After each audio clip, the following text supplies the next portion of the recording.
Hi Aries, this is your horoscope for September 2023. Thanks for joining me. It's a pleasure to be with you today. What I'm going to do is I'm going to have a look at your chart and I'm going to see what the planets are doing, how they interact with each other and what energy that brings up. The point of these horoscopes is to get a sense of what energy the planets are creating so you can make the most of the good stuff and avoid some of the negatives. Now, this horoscope is first and foremost for sun sign Aries, then people with the ascendant in Aries or the rising sign in Aries, and finally the moon in Aries. So what's interesting here at the beginning of the month, you have Chiron in Aries in your first house of self, and Chiron stays there. Let me just have a look. Exactly, it stays there all month. Okay, so this month for you is about personal healing through good relationships and being kind of soothed and supported by other people. So allow yourself to let other people in. They want to help you through the process, whatever you're working on, whatever you're doing. Make sure you don't do everything by yourself. You don't need to. On the 3rd of September, we have Venus, the planet of love and beauty and creativity. That goes direct. So Venus has been in retrograde, and Venus is responsible for starting new things that you care about.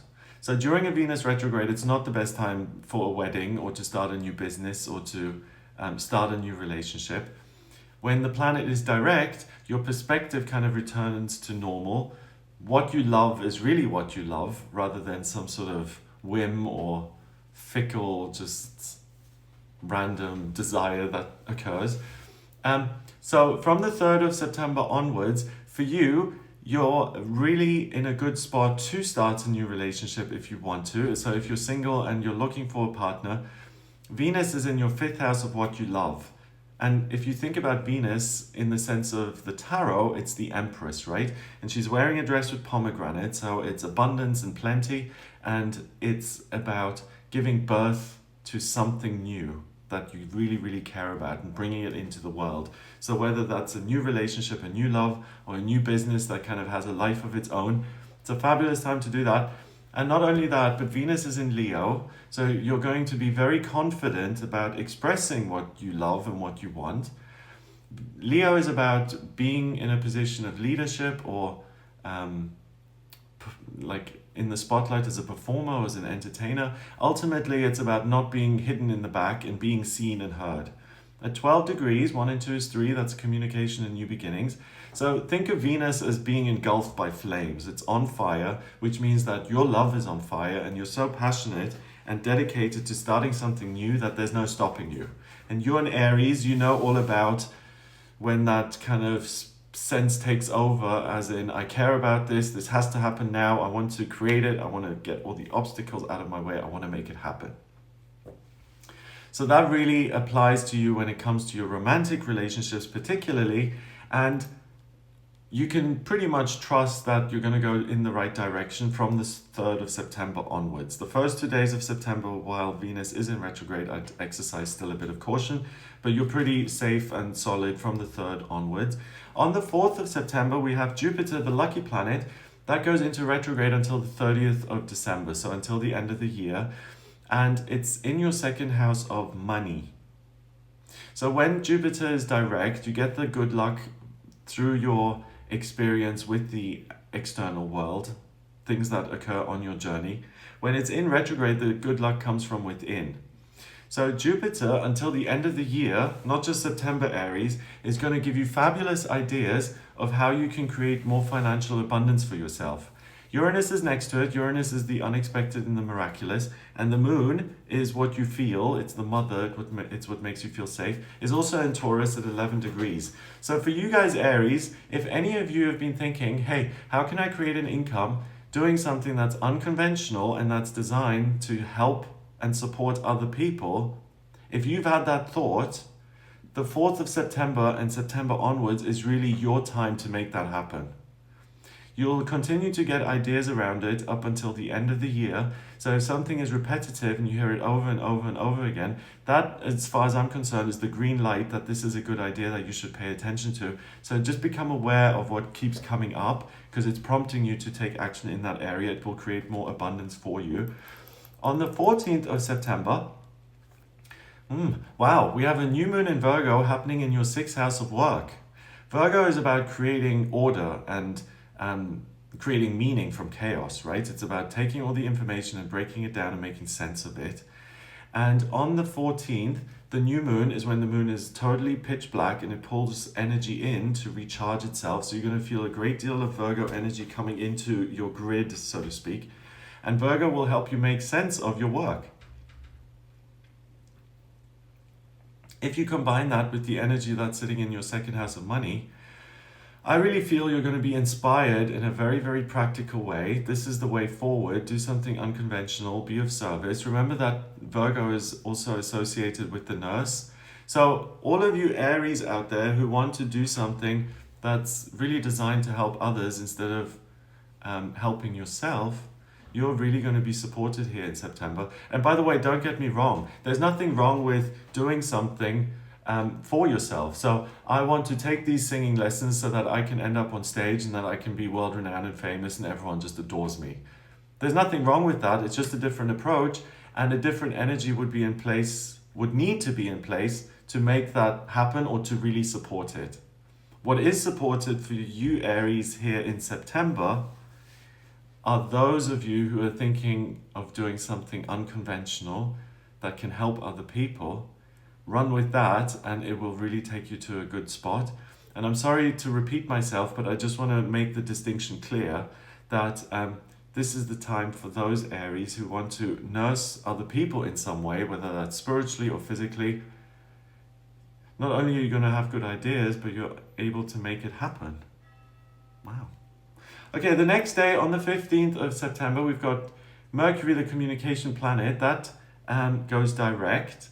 So communication and transportation returns to normal. You're going to have fewer issues when it comes to electrical items and your luggage being lost at the airport. Those kind of things will calm down and will be less of a headache. But the downside of Mercury going direct in your 6th is that you're just going to look at your life as it is and you're not going to consider other options as much anymore. When Mercury is in retrograde, you're teachable, right? You're willing to entertain other points of view. And this is about how can I do something unconventional on my own that helps. When Mercury goes direct, it's about what were you thinking? You know, you've got your job, let's say as a nurse or as a social worker.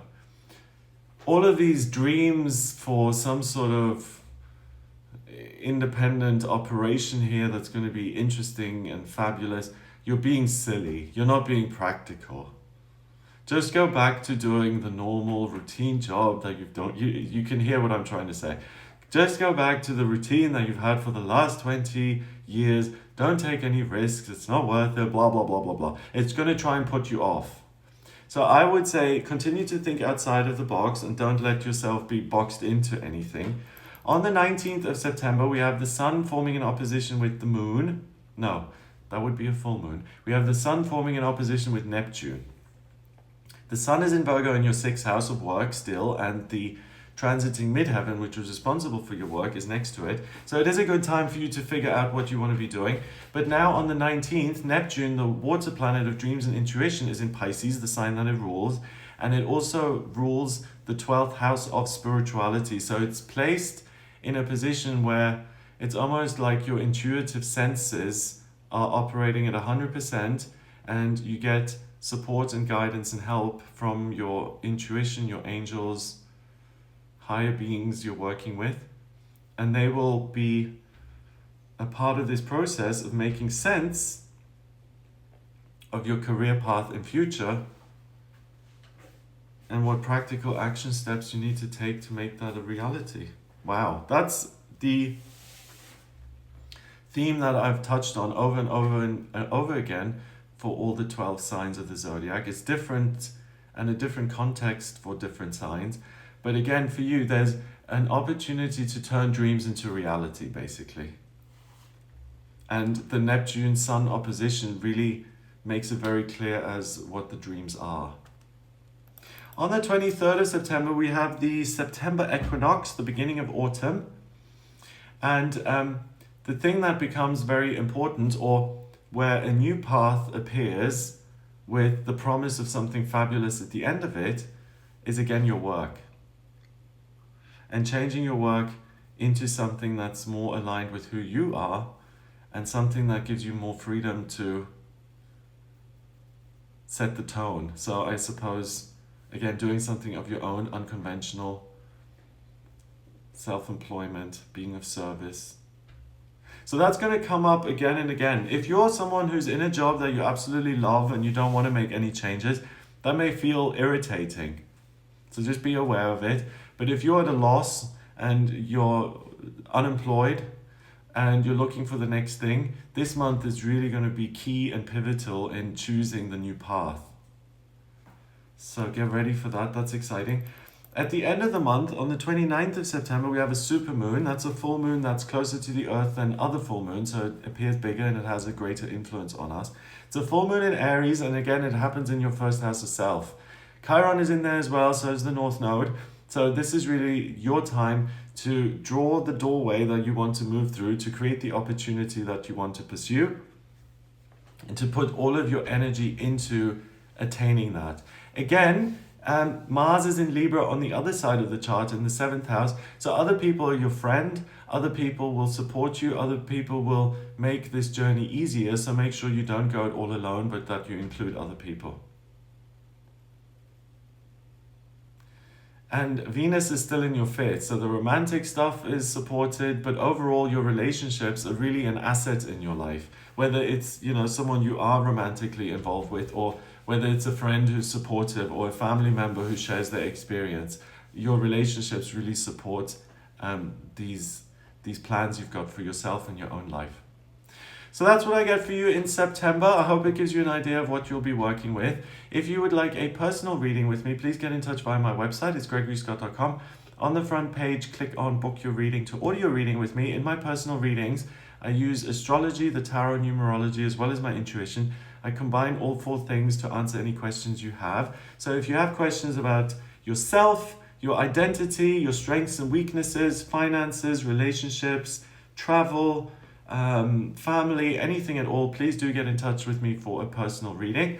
I hope you have a wonderful month, and I'll speak to you soon. All the best.